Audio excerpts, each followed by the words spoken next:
I really like houses. I mean, I really like houses. I even take time to do portraits of people's homes. Not many in the audience know that, but I love to draw them. I love to illustrate them. If I could live in like a million houses, I would, just because it's so much fun. I find them all intriguing. And our next guest has a secret to share about how you can list your home and make it beautiful. Ladies and gentlemen, it is Nick, and he is with Douglas Elliman.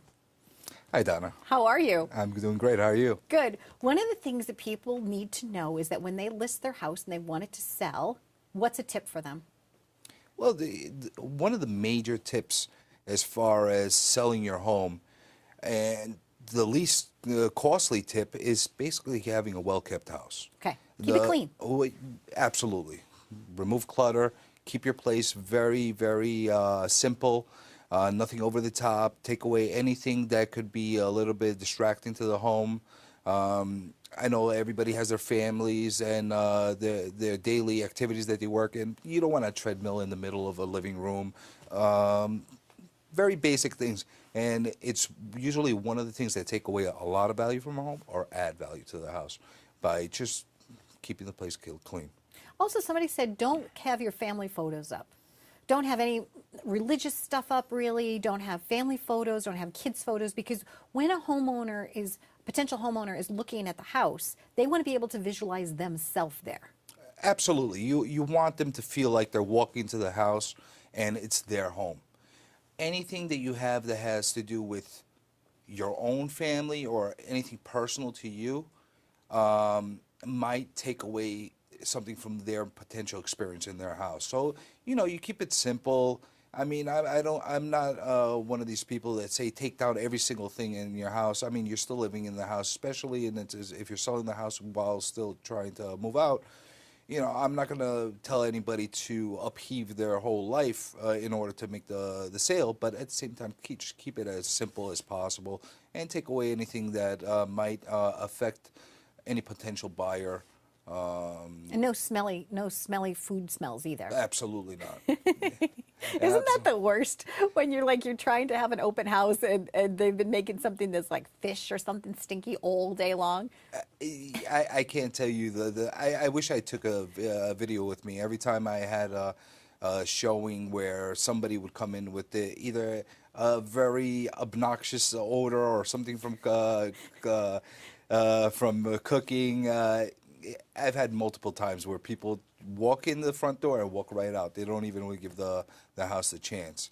So, yeah, we want to basically keep it as neutral as possible. Maybe bake some cookies. Make it as warm as possible for anybody coming in. How difficult is it to sell a house in this economy? Do you see things as getting better at all?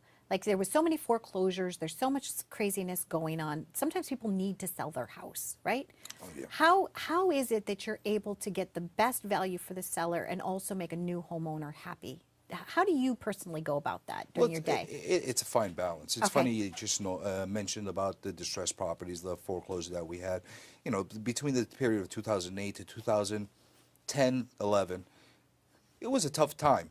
And a lot of people were having a lot of financial issues and were in the position of either losing their homes to the banks or having to sell in something we'll call the short sale, where basically they have to get approval from a bank in order to make the deal happen. It's not an easy situation. It's not a happy situation for anybody that's walking into selling their home and basically not walking away with anything. I mean, it's a problematic thing. So my number one cause, especially during that time, because that was basically all that I did.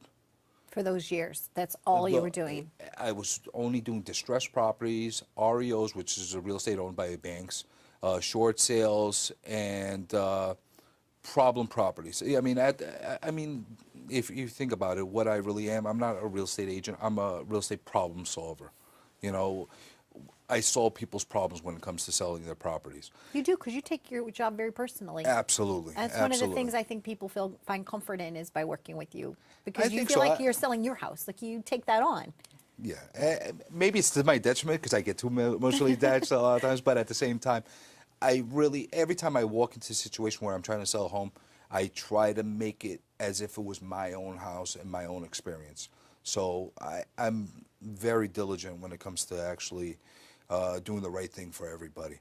But to answer your question, during that time, it was a very tough time. You had to do a lot of hand holding and make sure everybody understands where what the situation is, and try to get them as whole as possible out of the home. Now, forwarding over to today, you were asking what the market is like. Yeah, is it The getting market better? has been taking off. Okay. Especially in certain sectors. It has really,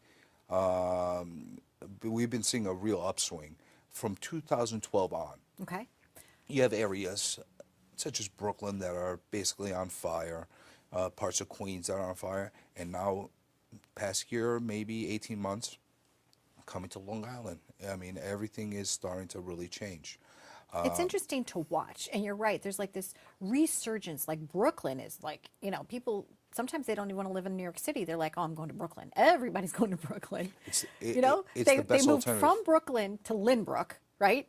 That's what they did. They moved originally from Brooklyn. They moved to Lynbrook, and now their kids are going from Lynbrook back to Brooklyn. Absolutely. And then you're having the other extreme where you're having the people that did move back to Brooklyn. They're seeing the values of their homes going so high that they're selling and then moving back to the place like Lynbrook. Absolutely. It's a lot of fun. It's a good time to watch things. So we went through some tips, though. So you want to keep your house clean. You don't want your house to smell. You want to price it accurately, right? Absolutely. And you want to have a win for everybody involved. Yeah. Okay. Yeah, that's basically, anytime you can walk away from a deal where everybody is happy or feel whole from the deal, you did your job. And when you first sold that first house, when you gave the keys to somebody that was going to walk out, what did that feel like for you? The first house I ever sold Yeah. was an extremely exciting feeling. It gave me gratification that I found it was actually a first-time home buyer. So it was my first sale, and it was a first-time home buyer. And it really gave me that energy and that push to say, this is what I want to do. And do you help mentor other people that are thinking about selling real estate? Yes, I do. There's many people from both my offices and other people that are in related businesses that I try to do the best I can to help guide them, put them in the right direction. My expertise doesn't only base itself on only the sales. I've gone through every single part of the real estate market you could possibly think of, whether it's sales, rentals, property management. I've gone through basically all the critical estates, commercial real estate. So I try to share whatever knowledge I have with, especially with new agents. I mean, the new agents have it harder than anybody. There's more rules now. Well, there's not Right. only more rules. Getting your foot through the door and actually starting to build up a strong business is very tough because you have all the agents in my generation and the older generations that basically don't want to give up any ground in where their territories are. Well, it's nice of you that you're willing to help. Well, you can't do everything. Right. You Yeah. got to lead by experience, right? You lead by experience, and at the same time, you really know when you have to know when to reach out to get some help. So it's it's a back and forth. One hand washes the other. You bring a younger agent, you teach them many things, you get them on the right road. At the same time, they help you. They'll do some open houses for you. They'll show some clients homes, and it works out well. And you're Greek, and I know that phrase. It goes, one hand washes the other, and we both wash the face. Yeah, Isn't that exactly. true? Yep. Opa! Nick, thank you so much for spending some time with us. Thank you so much for having me. Lovely to have you. Thank you. So if you're in the market to sell your house or buy your house, perhaps you want to give Nick a call. He's a really great guy. Stay tuned for more on Live It Up.